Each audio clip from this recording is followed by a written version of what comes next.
ETC, it's your live reporter, Raylan Taylor, at today's sports industry panel. Now, we don't have one, we don't have two, we don't have three panelists, we have eight. Yes, eight panelists here to network with you guys and let you guys know how to get in this competitive industry. Stay tuned. I'm here with Pete Stella, who is the digital content manager for Fox Sports West and Prime Ticket. Thank you so much for coming out today. Thank you for having me. Appreciate Now, as a digital content manager, especially for a company like Fox, what is it like? I know there's so much traffic going on. How do you maintain that? Well, our job is to, like you said, create traffic and to get people engaged in our content and to click on our content. So pretty much you look for things that are trending to get people engaged. We pull a lot from our broadcasts, from our partner team. So we don't have a shortage of content, but trying to get people to click on things is a daily battle, trying to figure out who likes what, who wants what, and when. But there's definitely not a shortage of content out there. So tell me a little bit about your job or your experience as a producer. Sure. So for every great talent, there's somebody, in their ear yelling at them, telling them what to do. But that's not really the case. I just kind of, tell them what's next, what's going to be the next thing on the agenda, what's the next thing on the format, the next thing on the show. Count them break, count them in and out, while worry about all our responsibilities in the truck. So we have tape, we have video, we have graphics, we have Foxbox, we have assistant directors, we have our technical directors, and the director to my right is usually the most important person who you have to communicate with all those people at the same time. So it's just kind of stay organized, communicate well, and hopefully everything goes well in live television. How do you feel, or do you feel like you ever have to prove yourself, especially in such a male-dominated industry? Yeah, definitely. I mean, obviously you see there are a ton of women out there. Every time you turn on the television, there's another beautiful woman talking sports and stuff. But I can definitely say it's definitely a man's world still. And so definitely being young and being a woman, having to navigate through that, you're definitely challenged in a different way. And I mean, the stereotypes are there, just like any social construction or stigma, things are changing for the better, obviously, but they're still somewhat the same. So yeah, you just kind of have to set your, personal goals and,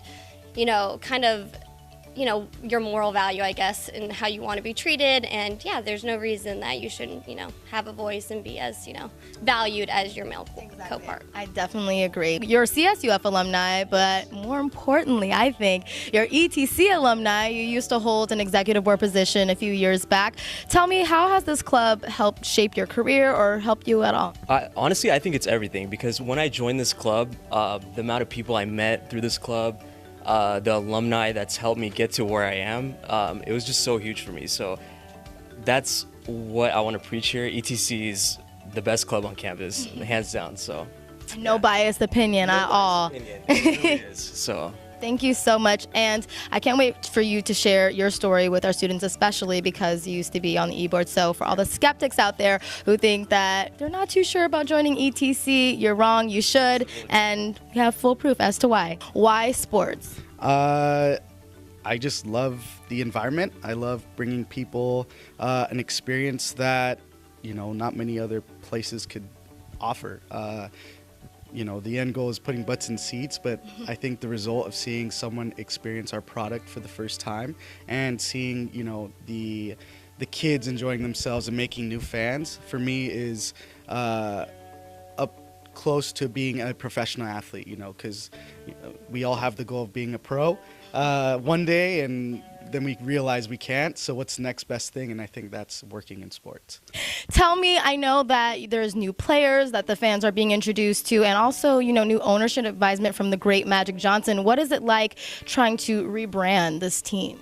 It's actually really cool. Like, everyone's really looking forward to the new changes because, the Lakers are an organization that's been really rooted in tradition and rooted in our history, which is great, and it's something that we'll always carry with us. But at the same time, this is a time to kind of look forward and really reinvent the wheel a little bit. And so it's really been kind of a nice change of pace. That is great. And what are you going to tell, the students who hope to do graphic design or one day work for the Los Angeles Lakers like yourself? Just to keep working hard and just be aware of the opportunities that come up, because they will come up. And it's just about recognizing it and taking advantage of it. Now, Joseph, you've had so many accomplishments. I understand that you've won the ECHL Broadcaster of the Year award. What do you think has helped contribute to your success? A lot of it has been with the people you meet along the way, and it's a lot of my fellow broadcasters from around the ECHL who are now up with me in the American Hockey League, which is one step away from the National Hockey League. So my experiences meeting with them, networking with them certainly does help, but it's also the people, the fans that I talk to on a nightly basis when it comes to broadcasting hockey games or any sports games.